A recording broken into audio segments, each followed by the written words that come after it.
जी हाँ दोस्तों, आप लोग सब अच्छे हैं ना? जैसा कि आप जान रहे हैं कि मैं लगातार जो है आप लोगों के लिए वीडियो दे रहा हूँ और उसमें आप लोग बिल्कुल लगातार आप अपनी प्रोग्रेस दिखा रहे होंगे। मेरी वीडियो लगातार आपको मिल रही है और ये भी मैं आशा कर रहा हूँ कि पूरी चीज़ें आपको क्लियर भी होती जाती होगी। कुछ चीज़ें होती है बेटा जो कि हमें समझ में कभी-कभी नहीं आता है, तो उसको हमें जस्ट धीरे-धीरे समझ में आता है, लेकिन मैं आशा करता हूँ उसको भी जल्दी से जल्दी इसको कंप्लीट करवा दूँगा, ठीक है? तो बस आपको बस ये है कि मन और तन सभी तरह से लगाकर बिल्कुल लगातार आपको अपनी पढ़ाई पे ध्यान रखना है, फ़ोकस करनी है, तभी आपको ये सब चीज़ें हो पाएगा दोस्तों। तो जैसा कि हम लोग बात कर रहे हैं कि आज जैसा कि आप हेडिंग से ही जान गए होंगे कि आज हम लोग क्या पढ़ने वाले हैं। आज हम लोग पढ़ने वाले हैं प्रोनाउन, ठीक है। आज हम लोग क्या पढ़ने वाले हैं जल्दी बताइए। प्रोनाउन पढ़ने वाले हैं। प्रोनाउन में जैसा कि आप देख ही रहे हैं कि प्रोनाउन बहुत ही महत्वपूर्ण होता है हमें समझने के लिए। प्रोनाउन का यूज जैसा क्यों ज़रूरत है बताइए। प्रोनाउन का काम क्या है, क्यों इसे पढ़ा जाता है, तो मैं आपको बता दूं कि प्रोनाउन जो होता है दोस्तों, ठीक है, जो प्रोनाउन होता है, प्रोनाउन की इसलिए ज़्यादा ज़रूरत पड़ी क्योंकि प्रोनाउन मतलब होता है नाउन के स्थान पे यूज होना। नाउन के प्लेस पे हम उपयोग कर रहे हैं, इसलिए हमें प्रोनाउन की ज़रूरत पड़ती है, ठीक है। प्रोनाउन की ज़रूरत हमें क्यों पड़ती है बताइए। प्रोनाउन की ज़रूरत हमें इसलिए पड़ती है क्योंकि नाउन के स्थान पे हम उपयोग कर रहे हैं, इसलिए हमें प्रोनाउन की ज़रूरत पड़ती है। दूसरी कॉन्सेप्टेबल आपके मन में ये आता होगा, सर ठीक है प्रोनाउन की विशेषता हमें इसलिए है क्योंकि हम उसको इस्तेमाल करते हैं, लेकिन ये बताइए आप, इसीलिए इसका डेफिनेशन आता है। क्या डेफिनेशन आता है बताइए। डेफिनेशन इसकी अगर हम बात करें तो प्रोनाउन इज द वर्ड, यानी सीधा सीधा यही बोले कि ये ए वर्ड, ठीक है, ये वर्ड विच, ठीक है, जो कि क्या हो रहा है, विच इज यूज्ड, ठीक है, विच इज यूज्ड, कहाँ यूज्ड होता है बताइए। विच इज यूज्ड जो है इन प्लेस ऑफ नाउन, ठीक है, which is used in place of, क्या होता है दोस्तों, प्लेस ऑफ नाउन, ठीक है, उसे हम क्या कहते हैं, प्रोनाउन कहते हैं, ठीक है।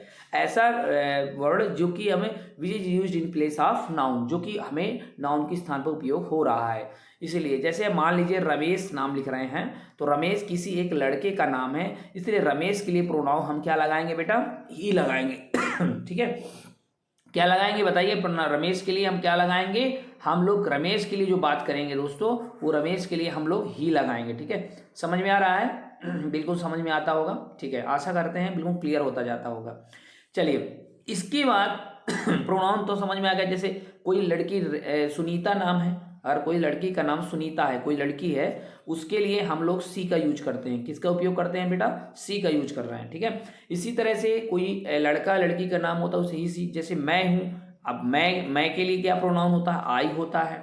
हम के लिए क्या ही प्रोनाउन होता है भैया, हम के लिए जैसे आप जानते हो वी होता है। हम के लिए क्या होता है, वी होता है, ठीक है। वे के लिए क्या होता है, एक से ज़्यादा लोग हैं, वे लोग आ रहे हैं, तो इनके लिए हम प्रोनाउन जो यूज कर रहे हैं बेटा, वो दे यूज कर रहे हैं। क्या यूज कर रहे हैं, दे। तो इस तरह की मतलब हमें नाउन या नाउन के स्थान पे जो यूज होता है उनको उपयोग हम जो है इस प्रोनाउन का उपयोग करते हैं। नाउन के स्थान को करने के लिए हमें ये प्रोनाउन की ज़्यादा जरूरत पड़ती है। प्रोनाउन को अगर हम नाउन नाउन को बार बार हर जगह बोले, जैसे रमेश आता है, रमेश खाता है, रमेश सोता है, तो वो अच्छा नहीं लगता। रमेश आता है, वह खाता है, वह सोता है, ऐसी बातें हम अगर करते हैं तो ज़्यादा इफेक्टिवल हो जाता है वहाँ पे, ठीक है। तो अपन ये बातें क्लियर कर रहे हैं, अच्छे समझ पा रहे हैं, और मैं आशा करता हूँ आपको अच्छी तरह से समझ में आता होगा, ठीक है। तो आज हम और बात क्या करें, इसके अलावा हमें और क्या क्या जानकारी रखनी है दोस्तों। इसके अलावा हम जो जानकारी रखने वाले हैं वो ये है दोस्तों कि जैसे कि इसके अपन जो देखें, इसकी कई ऐसे कंपटीशन रूल्स होते हैं दोस्तों। अब इसके कंपटीशन रूल्स को आधार पे हम ध्यान में रख करके दोस्तों इसके बारे में हम लोग चर्चा यहाँ पे करते हैं। तो अगर हम कंपटीशन रूल के बारे में अगर चर्चा करें तो कंपटीशन रूल हमें जानना बहुत ज़रूरी है। वो कंपटीशन रूल क्या है, तो कंपटीशन रूल को अगर हमें समझना होगा तो हमें ये देखें कि देखिए क्लासिफिकेशन इसका कैसे भागों में बांट के करते हैं। देखिए प्रोनाउन को अगर हम देखें तो इसकी क्लासिफिकेशन हमें समझना होगा। क्लासिफिकेशन मतलब इनका वर्गीकरण, कि प्रोनाउन का क्या वर्गीकरण है दोस्तों। क्लासिफिकेशन इन इसका वर्गीकरण अगर हम देखें तो वर्गीकरण की अगर हम बात करते हैं तो वर्गीकरण में हम ये देखेंगे कि जैसे कि पहला जो प्रोनाउन होता है, देखिए मैं देखते जाओ, पहले मैं यहाँ पे क्लियर करता जा रहा हूँ। पहला प्रोनाउन की अगर हम बात करें दोस्तों, तो पहला प्रोनाउन अगर हम बात करें तो उसमें ऐसा प्रोनाउन जिसको हम बोलते हैं पर्सनल प्रोनाउन। क्या बोलते हैं, पर्सनल प्रोनाउन। क्या बोलते हैं जल्दी बोलो, पर्सनल प्रोनाउन। ध्यान रखिए दोस्तों, क्या बोल रहे हैं जल्दी बोलो, पर्सनल प्रोनाउन। पर्सनल प्रोनाउन में हम क्या बात करेंगे, इसके लिए क्या बात हो सकती है, कैसे हम समझ सकते हैं, इसके बारे में थोड़ी सी हम जानकारी लेंगे। तो देखिए पर्सनल प्रोनाउन की अगर हम बात करें दोस्तों, एक मिनट थोड़ा सा रखिए। हाँ जी हाँ, तो जैसे कि हम जाने कि पर्सनल प्रोनाउन, तो पर्सनल प्रोनाउन की अगर हम जो बात करते हैं तो पर्सनल प्रोनाउन में दोस्तों सबसे पहले जो पर्सनल प्रोनाउन कहलाते हैं वो कौन कौन कहलाते हैं, जो अपने लिए यूज हो रहे हैं। कौन कौन से पर्सनल प्रोनाउन हो सकते हैं बताओ जल्दी से। उसके लिए हम जो यूज करते हैं दोस्तों वो ये होते हैं, जैसे आप आई का नाम जानते हो, आई हो गया, वी हो गया, यू हो गया और दे हो गया। ठीक है, दे हो गया, और क्या हो गया भैया पर्सनल प्रोनाउन, दे हो गया, ही हो गया, सी हो गया, ऐसे चीज़ें। तो ये पर्सनल प्रोनाउन होते हैं। अब इनको मैं आपको बता दूं, जो आई और वी है, आई और वी है, ये आपके फर्स्ट पर्सन कहलाएंगे। और बाकी जो यू है, जो लिसनर है, जो हमेशा बेचारा सुनता रहता है, वो आपका सेकंड पर्सन होता है। और जिसकी बारे में बात होती है किसी थर्ड पर्सन की, तो वो ही, सी, है ना, इट, ऐसे चीज़ें हैं। किसी का नेम हो सकता है, किसी का नाम लेकर आदमी बोल सकता है। तो वो जो जिसके बारे में बात होती है वो अपना थर्ड पर्सन होता है। ठीक है, देखिए फर्स्ट पर्सन वो स्पीकर कहलाता है हमेशा। वो क्या कहलाता है बेटा, स्पीकर होता है। जो फर्स्ट पर्सन होता है वो हमेशा क्या होता है, स्पीकर होता है। ठीक है, और ये हमेशा लिसनर होता है। सेकंड पर्सन हमेशा क्या होता है, लिसनर, हमेशा सुनता रहता है। यू, तुम, यू यू यू ऐसे नहीं बोला करते, यू ऐसा, यू ऐसा, यू ऐसा, यू ऐसा, है ना। तो लिसनर होता है। और थर्ड पर्सन जिसके लिए वह ऐसा है, वह ऐसा है, वे आते हैं, वे जाते हैं, वे खाते हैं, तो ये थर्ड पर्सन कहलाते हैं। मतलब जिसके बारे में, अबाउट, जिसके बारे में हम लोग बात करते हैं। ठीक है, तो ये चीज़ें हम लोग जाने। तो ये अपन क्या है कि ये पर्सन कहलाते हैं। और कौन सा पर्सन होते हैं ये, तो ये पर्सन जो हम लोग बात कर रहे हैं दोस्तों, ये पर्सन की बात हम कर रहे हैं। ये पर्सन वे पर्सन कहलाते हैं जिसके बारे में मैं थोड़ा बड़ा चर्चा करूं तो इनके बारे में अगर हम बात करते हैं तो इसके लिए हम ये देखेंगे कि वे पर्सन कहलाते हैं जिसके लिए हम लोग जो हैं किसी के बारे में बात करते हैं तो वो थर्ड कहलाता है। अब हम बात ये कर रहे हैं कि इसके नियम क्या होते हैं, इनकी कुछ ना कुछ ऑर्डर होते हैं। इससे संबंधित क्या क्या क्वेश्चन बनेंगे उसके बारे में हम समझेंगे। इसके कुछ ना कुछ ऑर्डर होते हैं, वो ऑर्डर के आधार पे ही इनको हम लिखते हैं। वो ऑर्डर क्या होता है हमेशा, तो सुनिए, कभी भी किसी बारे में बात करो जैसे, तो तुम, वह और मैं, यानी सबसे पहले मैं क्या बोलूं, इंग्लिश में अगर बोलूं यू, और फिर ही इन थर्ड पर्सन, और आई एंड आई, ऐसे। अब हम इसमें जो भी बोले, I am are going to market, ऐसा कुछ भी बोले, मैं, तुम, वह और मैं स्कूल चलते हैं, कुछ भी चीज़ बोल रहे हैं, मतलब जहाँ पे तीनों पर्सन आए। तो इसका नियम होता है दो तीन, दो तीन और एक का नियम अपनाना चाहिए। यानी first second person, first person, third person, मतलब सेकंड पर्सन, थर्ड पर्सन और फर्स्ट पर्सन का क्रम होना चाहिए। यानी पहले हमेशा थर्ड सेकंड पर्सन से शुरू होना चाहिए, इसके बाद थर्ड पर्सन, बाद में फर्स्ट पर्सन को लेना चाहिए। वैसे भी जानते हो खाना पीने में हम लोग क्या करते हैं, खाने पीने जो हम खाना खाते हैं उसमें पहले अतिथि को खिलाते हैं, यू यानी आपको सुनने वाले को खिलाते हैं, फिर थर्ड पर्सन को बुलाते हैं, तब अपना खाते हैं, है ना, ऐसे समझिए। तो ये नियम लागू होता है हमेशा, यही नियम पे हमें काम करना चाहिए, हमें ये नियम लागू होता है, इसलिए इसको 1 2 3 1 का कहते हैं। किंतु अगर मान लीजिए, अब ये नियम तो हर जगह लागू होता है लेकिन कुछ अपवाद है। मैं बोला ना इंग्लिश में किंतु जरूर आएगा, लेकिन किंतु अब मैं आपको बता दूं 1 2 3 का नियम भी लगता है। यानी पहले फर्स्ट पर्सन, फिर सेकंड पर्सन, फिर थर्ड पर्सन। यानी पहले आप अपने आप को बोलोगे, फिर सेकंड पर्सन को बोलोगे, फिर थर्ड पर्सन को बोलोगे। ये कब लागू होगा है, जब आप कैसे वो कहोगे कि मैं ये काम किया, मैं, तुम और वह। क्योंकि जब कोई चीज़ आप बताओगे, कथना अपनी कथनी अपनी वर्णी करोगे ना, तो उसमें आप अपना पहला नाम लोगे। दूसरी बात, और क्या क्या नाम है, 1 2 3 का नियम लगेगा। 1 2 3 का जो नियम लगने वाला है वो कौन कौन से नियम में लगने वाला, देखो, किसी भी पाप के बारे में बात किया जाए, समझ में आ रहा है ना। जैसे कोई व्यक्ति किसी पाप या दोष के बारे में बात कर रहा है, पाप या दोष, यानी कोई भी चीज़ उसने गलती कर दिया, दोषारोपण लग रहा है, तो अपना नाम पहले भूलेगा। या किसी से भूल, अपना भूल हो गया, उसे स्वीकार करना चाहता है कि मेरे से गलती हो गई, तो भूल और स्वीकार के लिए जो बात करेगा उसके लिए भी हम लोग इसका उपयोग हम लोग करते हैं। ठीक है, उसके लिए भी हम लोग ये काम करते हैं, ये ध्यान रखिएगा। ठीक है, अब हम और क्या कर सकते हैं इसमें, और भूल के बाद भी। तो इस तरह यानी पाप और दोष या किसी भी चीज़ के लिए हम लोग इसके 1 2 3 का यूज कर लेंगे। वैसे नियम के आधार पे क्या होना चाहिए, 2 3 1 होना, 231 होना चाहिए, लेकिन हम लोग वहाँ पे 123 यूज करेंगे। 123 यूज क्यों करेंगे, क्योंकि कोई पाप कोई दोष कोई, इसके लिए हम इसका उपयोग करते हैं। ठीक है, तो ये आप लोग यहाँ पे समझे, यहाँ पे जाने और यहाँ पे समझ गए होंगे। तो ये नियम कानून होता है। आगे की अगर हम बात करें दोस्तों, आगे का अगर हम बात करते हैं इसके लिए, तो आगे हम क्या बात करेंगे, देखिए तो सबसे पहले हम जो बात करने वाले हैं वो ये है कि अब दूसरा नियम, पहला नियम तो समझ में आ गया कि 1 2 3 2 3 1 का होना चाहिए, लेकिन जहाँ गलती पाप दोष हो तो वहाँ 3 1 2 3 हो जाता है। सेकंड नियम होते हैं, अब इसका उपयोग और हम कर सकते हैं। देखिए ऑब्जेक्टिव केसेस के कई उपयोग होते हैं। तो इसके पहले ऑब्जेक्टिव केस सब्जेक्टिव केस के बारे में अच्छी तरह से पहले जान लो कि कौन सब्जेक्टिव केस कहलाता है, कौन ऑब्जेक्टिव केस कहलाता है और कौन पॉजेसिव केस कहलाता है। क्या कहलाता है बेटा, पॉजेसिव केस। क्या होता है, पॉजेसिव केस कहलाता है। और कौन आपका सेल्फ प्रोनाउन कहलाता है। क्या कहलाता है, सेल्फ प्रोनाउन। ये 4 खंड आपके पढ़ना पड़ेगा। कौन सा सब्जेक्टिव केस है, कौन ऑब्जेक्टिव केस है, कौन पॉजेसिव केस है, कौन सेल्फ प्रोनाउन है। तो सब्जेक्टिव केस जो होते हैं, जैसे आप जानते हो, आई हो गया, वी हो गया, यू हो गया, दे हो गया, ठीक है, दे हो गया, फिर दे के बाद अपन देखेंगे ही हो गया, ठीक है, सी हो गया, ठीक है, और इट हो गया, और इसके द्वारा नेम हो गया। तो ये अपने सब्जेक्टिव केस होते हैं, क्योंकि ये सब्जेक्ट फॉर्म में ये सब जो होते हैं सब्जेक्टिव केस होते हैं। ठीक है, अब आपका जो बचा ऑब्जेक्टिव, तो आई का ऑब्जेक्टिव केस क्या होता है, जैसे मी, तो ये ऑब्जेक्टिव केस कहलाया है। जहाँ पे ऑब्जेक्ट होना चाहिए वहाँ पे मी होना चाहिए। वी का हो जाएगा अस, यू का यू ही रहता है, कोई चेंजिंग नहीं, नॉट चेंजिंग। दे का देम हो जाता है बेटा, दे का क्या हो जाता है, बोलो, देम हो जाता है। देम के बाद ही का क्या हो जाता है बेटा, हिम हो जाता है। सी का क्या हो जाता है, हर हो जाता है। और इट का जानते हो, इट नेम, तो इट का इट ही रहता है। इसके बाद थर्ड पर्सन की अगर हम बात करें अच्छी तरह से, तो आप देखेंगे पॉजेसिव केस की भी अगर हम बात करते हैं, तो पॉजेसिव केस की अगर हम बात करें तो इसमें भी क्या होता है, कुछ पॉजेसिव एडजेक्टिव भी होते हैं, कुछ पॉजेसिव एडजेक्टिव भी होते हैं, और कुछ पॉजेसिव प्रोनाउन भी होते हैं।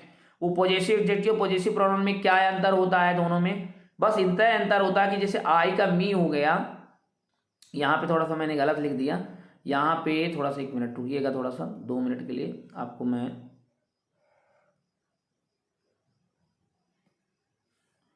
यहाँ पे अगर हम बात करें तो जैसे 1 मिनट रुक जाइए, थोड़ा सा इसको रफ कर देता हूँ और इसको भी हम लोग रफ कर देते हैं। हाँ, अब मैं आपको ये बताना चाहता हूँ इसमें जो बात हुई है वो किसकी बात हुई है। देखिए यहाँ पे पॉजेसिव एडजेक्टिव भी होता है, ठीक है, और पॉजेसिव प्रोनाउन भी होता है। ठीक है, तो पॉजेसिव एडजेक्टिव कौन कौन होगा, कैसा होगा, कैसे समझेंगे, इसके समझने के लिए थोड़ा मैं कलर चेंज कर लेता हूँ, फिर चर्चा करता हूँ। हाँ, देखिए पॉजेसिव जो है आप समझिए, यहाँ पे जैसे पॉजेसिव एडजेक्टिव में क्या होता है, आई मी, यहाँ पे हो जाएगा आपका माई। ठीक है, यहाँ पे क्या हो जाएगा आपका माई। रुक जाइए, थोड़ा सा कलर अच्छा नहीं है, ब्लैक कर लेते हैं। ठीक है, यहाँ पे हो जाएगा माई और इसका पॉजेसिव माइन हो जाएगा। क्या हो जाएगा, माइन।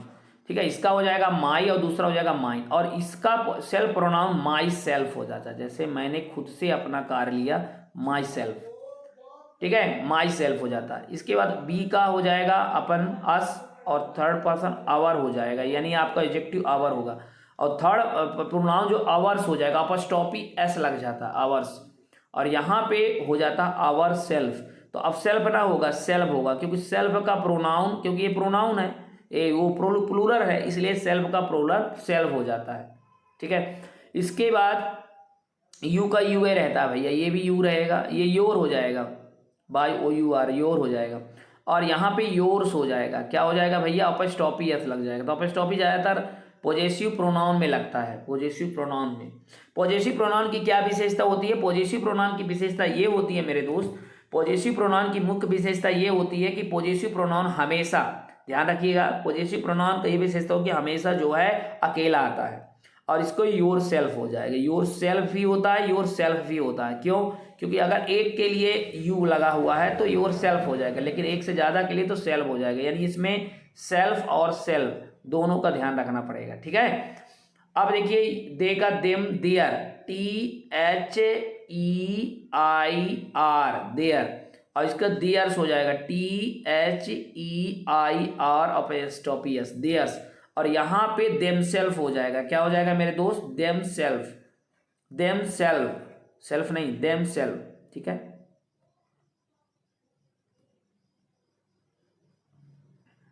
क्या हो जाएगा बोलो, जल्दी से बोलो, क्या हो जाएगा? देम सेल्फ हो जाएगा, ठीक है। यहाँ पे क्या हो जाएगा, जल्दी बोलो, यहाँ पे हो जाएगा देम सेल्फ, ठीक है। और फिर यहाँ पे देयर हो गया, देम सेल्फ हो गया। इसके अलावा और क्या देखने को मिलेगा आपको यहाँ से?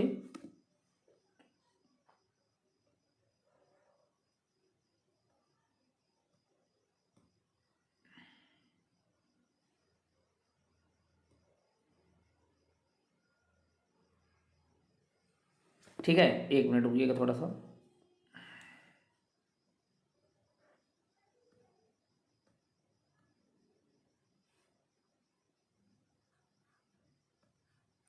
देम सेल्फ हो जाएगा, ठीक है। इसके अलावा अगर हम बात और करें, इसके अलावा और इसमें हम थोड़ा बात करने की कोशिश करें तो हम देखेंगे देम सेल्फ के अलावा अब यहाँ पे ही है, जैसे ही का हिम हुआ या तो हिम के बाद क्या हो जाएगा? हिज हो जाएगा। इसमें भी हिज आ जाएगा, लेकिन इसमें पॉजिटिव में हिम सेल्फ हो जाएगा। क्या हो जाएगा बेटा? हिम सेल्फ हो जाएगा, सेल्फ एफ लग जाएगा, ठीक है। तो यहाँ पे हमें ये देखना है। तीसरी बात क्या हो जाएगा? सी का हर हो जाता है तो हर, यहाँ भी हर रहेगा, और यहाँ पे क्या हो जाएगा? हर्ष हो जाएगा। यहाँ पे क्या हो जाएगा बेटा? हर्ष, ठीक है। अब यहाँ पे अगर हम बात करते हैं इट का, इट ही रहेगा, इसमें इट्स हो जाएगा, और इसमें भी इट सेल्फ हो जाएगा। तो यहाँ पे सेल्फ है लगेगा, ध्यान रखिए, सेल्फ नहीं लगेगा। तो इस तरह के पॉजिटिव प्रोनाउन, पॉजिटिव एडजेक्टिव का हम चार्ट आपको दे देंगे, उसको आप लोग देख लीजिएगा। ये सब चीजें हम लोग यहाँ पे क्लियर कर दिए, ठीक है। अब आगे की अगर हम बात करें दोस्तों, तो सबसे पहले हम लोग आगे के रूल्स, नियम, रेगुलेट जो भी रहा होगा उसके बारे में हम अभी चर्चा कर रहे हैं। सबसे पहले ऑब्जेक्टिव केस वाले की बात हम करें तो देखिए, अगर हम यहाँ पे बात करते हैं तो जैसे एक एग्जांपल है, मैंने यहाँ पे बोला let's you and me go, you and me go. यहां पे बताइए क्या सही है, ना कि यू एंड आई। यहां पे let's me you and go, यहां पे 231 का फॉलो हो रहा है, 231 का फॉलो हो रहा। क्यों? क्योंकि देखो दो आया नहीं, सेकंड पर्सन, अब थर्ड पर्सन है ही नहीं तो उसको कहां से लेकर आए, इसलिए थर्ड पर्सन तो था ही नहीं इसलिए। लेकिन जब थर्ड पर्सन नहीं तो फर्स्ट पर्सन है, यानी सेकंड और फर्स्ट का काम किया गया है, यानी ये सही है। अब अभी देखना है, अभी के क्वेश्चन पेपर में यही दे देगा कि let's I and sorry me and you. अभी एक चीज बताइए आप, थोड़ा सा मेरी बात समझिए। Let's I and I, let's sorry गलत है, एक मिनट रुक जाइए। लेट्स मी होगा, यहाँ पे आई नहीं होगा क्योंकि ऑब्जेक्टिव केस है ना भैया, ऑब्जेक्टिव केस में मी आएगा, me and you,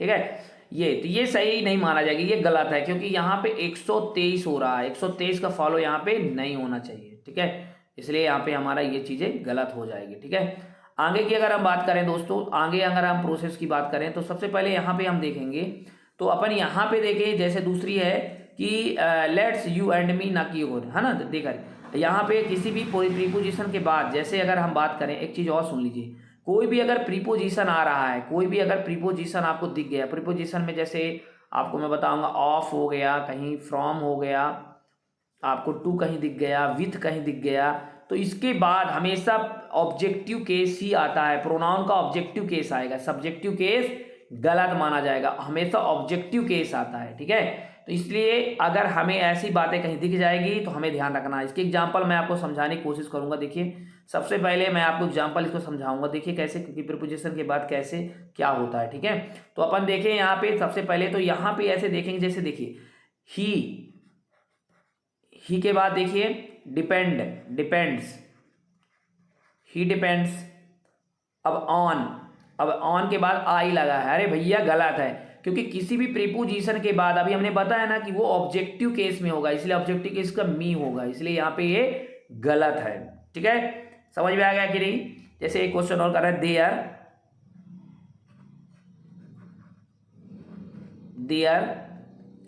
is no, there is no, देखो कॉन्फ्लिक्टेड, कौन क्या हो गया बताइए, there is no conflict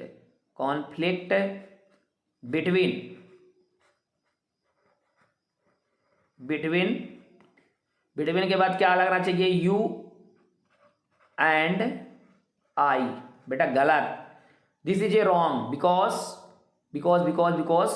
because इसलिए क्योंकि भैया बिटवीन एक प्रीपोजिशन है, और बिटवीन की प्रीपोजिशन के बाद यहाँ पे सब्जेक्टिव केस के रूप में ये नहीं आ सकता है, यहाँ पे इसको आना है तो भैया मी में आए। यू का तो कोई बात नहीं, यू तो सब्जेक्टिव ऑब्जेक्टिव दोनों एक जैसे होते, तो उसमें लिए दिक्कत नहीं है, बस इसमें थोड़ा सा दिक्कत है यहाँ पे, ठीक है। तो ये इस तरह के क्वेश्चन पेपर में आए हुए हैं, मैं आपको कुछ स्क्रीन शेयर के थ्रू मैं बता दूंगा, समझ जाएंगे आप लोग, ठीक है। तो आप लोग ये इस तरह के नियम कानून आपको समझना होगा, जानना होगा, तब जाके क्लियर हो पाएगा। कुछ जैसे क्वेश्चन आया था, जैसे बिटवीन यू एंड ठीक है, यू एंड आई, ठीक है, you and I, he probably, PROBABLY, probably, ठीक है, ही प्रोबेबली, ठीक है, won't come at all,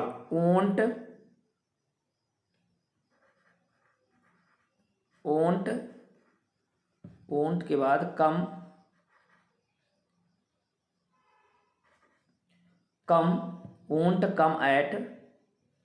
won't come कहाँ पे है, वोंट कम एट ऑल।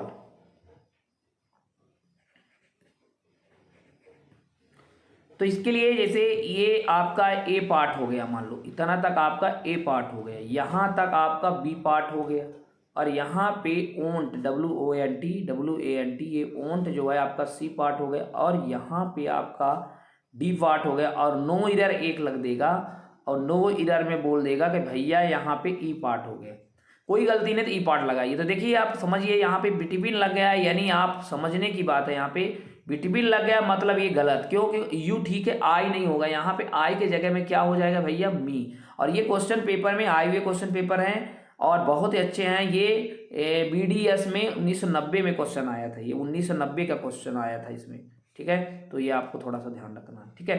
तो ये इस तरह के एग्जाम्पल में ये क्वेश्चन इस तरह से पूछ देता, तो जान लेना प्रीपोजिशन के बाद हमेशा प्रोनाउन का जो है कौन से पोजीशन आता है, ऑब्जेक्टिव केस आता है, ना कि सब्जेक्टिव केस आता है, ठीक है। और इस तरह के हमें ये भूल भुलैया कर देगा, भूल भुलैया हमें नहीं होना है, ठीक है।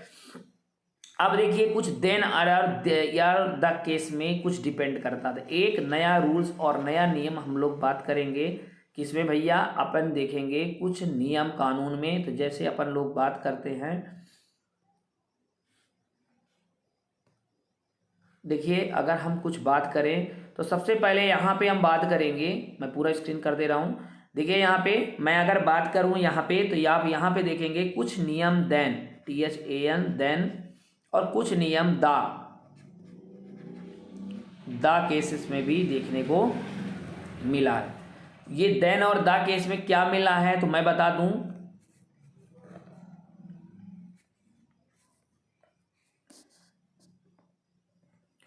मैं इसके लिए ये बताना चाहता हूं कि नॉमिनेटिव केस का मतलब you and better than I, ना कि आई एम। देखिए यहाँ पे देन के बाद नॉमिनेटिव केस आएगा, ठीक है। देखिए देन के बाद हमेशा देखिएगा नॉमिनेटिव केस आएगा, यहाँ पे देन के बाद ऑब्जेक्टिव केस प्रोनाउन का प्रयोग होता है यदि कंपैरिजन दो ऑब्जेक्ट के बीच हो जैसे। तो देखिए अगर देन कहीं लगा हुआ है, देखिए एग्जांपल मैं बता रहा हूँ, यू, ठीक है, यू आर, देखते जाइए, बेटर देन आई एम। ये बताओ यहां पे कहोगे सर जी अभी प्रीपोजिशन देन है तो यहां पे आई नहीं होना चाहिए, मी होना चाहिए, लेकिन ये सही है, फिर भी गलत नहीं है, क्योंकि देन में अगर ये देन अगर नॉमिनेटिव केस ऐसे हमेशा कंपैरिजन में दो नॉमिनेटिव के बीच हो, अगर यहाँ भी नॉमिनेटिव हो रहा है और यहाँ भी नॉमिनेटिव के बीच हो रहा है कंपैरिजन, तब तो भैया दोनों तरफ नॉमिनेटिव केस होना चाहिए, यानी ऑब्जेक्ट सब्जेक्टिव केस। नॉमिनेटिव मतलब सब्जेक्टिव केस होना चाहिए भैया दोनों तरफ। लेकिन अभी एग्जाम्पल में मैं आपको बता दूं कि यदि देन के बाद ऑब्जेक्टिव केस प्रोनाउन का प्रयोग होता है, यदि कंपैरिजन दो ऑब्जेक्ट के बीच हो, जैसे ही रिस्पेक्ट, देखते जाइए, ही यहाँ पे कोई उसकी बात नहीं कर रहा है, देखो he respects you more than me, तो यहां पे कोई सब्जेक्टिव केस से तुलना नहीं हो रहा है, यहां पे जो भी बात हो रही है ऑब्जेक्टिव केस की तुलना आपस में हो रही है। ये भी ऑब्जेक्टिव केस में बैठा है, ये भी ऑब्जेक्टिव केस में बैठा है, तब तो भैया ऑब्जेक्ट में मी का मी ही होगा, क्योंकि यू को सब्जेक्टिव मानोगे ऑब्जेक्टिव। तो अपन जानते हैं भैया कि मेन वर्ब के बाद जो आए वो सब ऑब्जेक्ट होता है, तो ये ऑब्जेक्टिव केस में माना जाएगा। तो मोर देन मी, तो इसलिए यहाँ पे फिर आई गलत माना जाएगा, यहाँ पे आई सही नहीं माना जाएगा, मी सही माना जाएगा, ठीक है। इसलिए इस तरह के क्वेश्चन को हम इसको अच्छे से समझते हैं, जानते हैं और लिखते भी हैं, ठीक है। तो अपन ये बातों को क्लियर कर लेते हैं। समझ में आ गया कि नहीं आया? आ गया होगा। तो ध्यान रखिएगा, देन या मतलब केस में हमें कैसे कैसे करना है। तो ये आपका हो गया। अब देखिए कुछ प्रोनाउन, ये तो मैंने प्रोनाउन की कुछ प्रोनाउन स्पेशल प्रोनाउन से संबंधित कुछ क्वेश्चन हो गए। पहला तो पर्सनल प्रोनाउन को 2 3 1 का वो होता है, लेकिन 1 2 3 भी लग जाता है। दूसरा है प्रीपोजिशन के बाद हमेशा ऑब्जेक्टिव केस के रूप में होता है, लेकिन दूसरा जब देन की बात आए बल्लभ, तो मैं देन बोला कि जब उसकी तुलना कोई सब्जेक्टिव केस से अगर हो रही है, ठीक है, अगर उसकी तुलना किसी सब्जेक्टिव केस के साथ हो रही है तो फिर उसमें हम लोग उसमें भाग ले लेंगे। तो देखिए इसमें अगर हम बात करते हैं दोस्तों, तो अपन यहाँ से समझ लेंगे। दूसरी बात हम यहाँ पे ये देखने वाले हैं,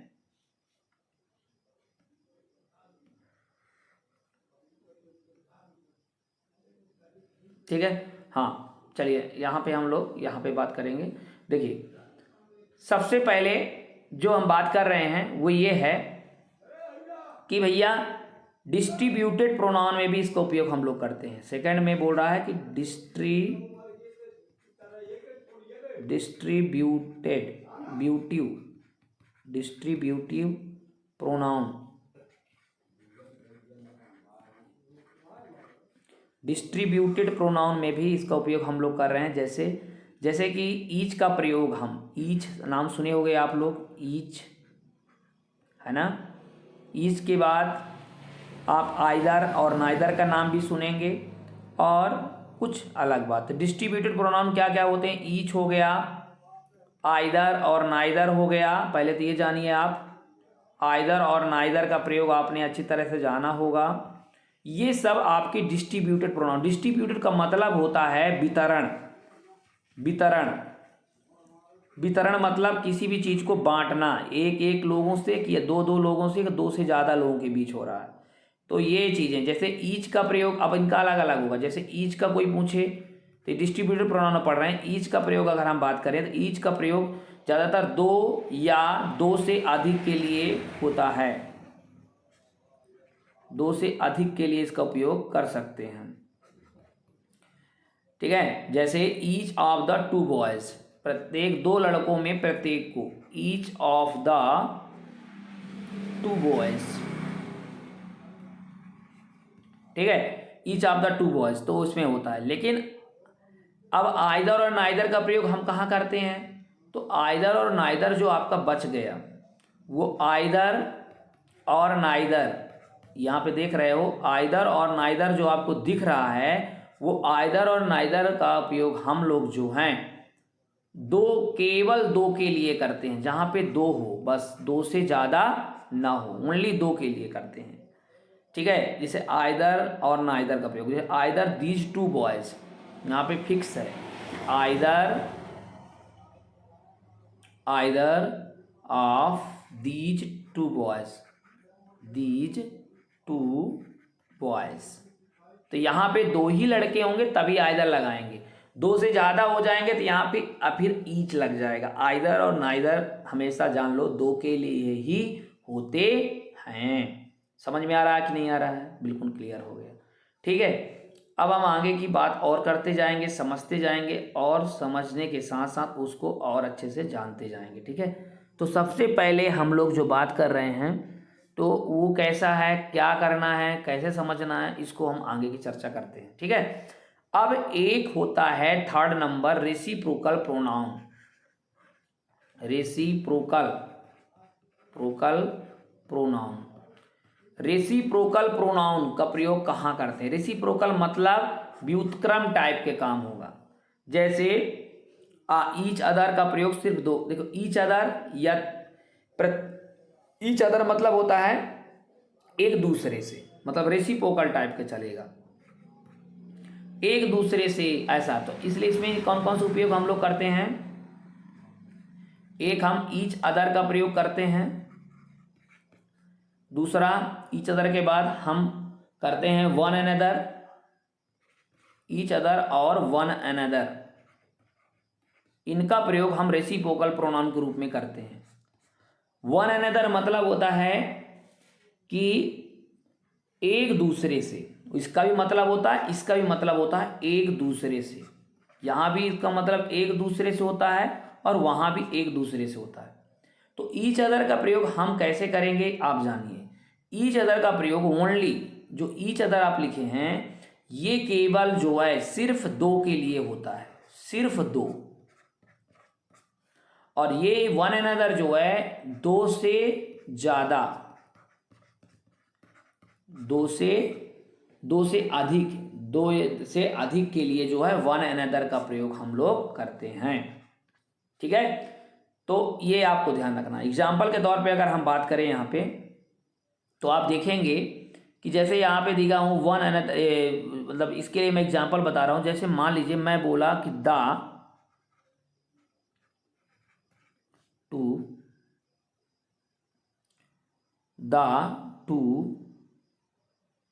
brother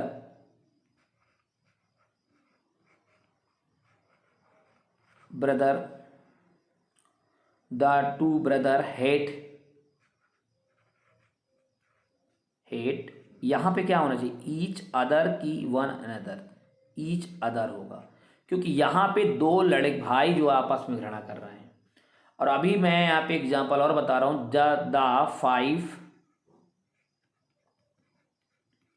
the five,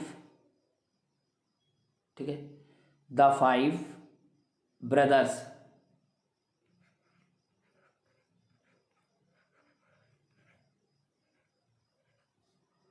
love one another. Love one another क्या हो जाएगा?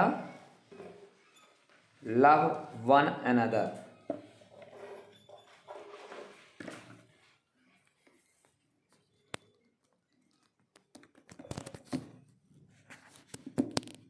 क्या हो जाएगा? Love one another. ठीक है, तो द भाई क्या हो जाएगा? Love one another, love one another.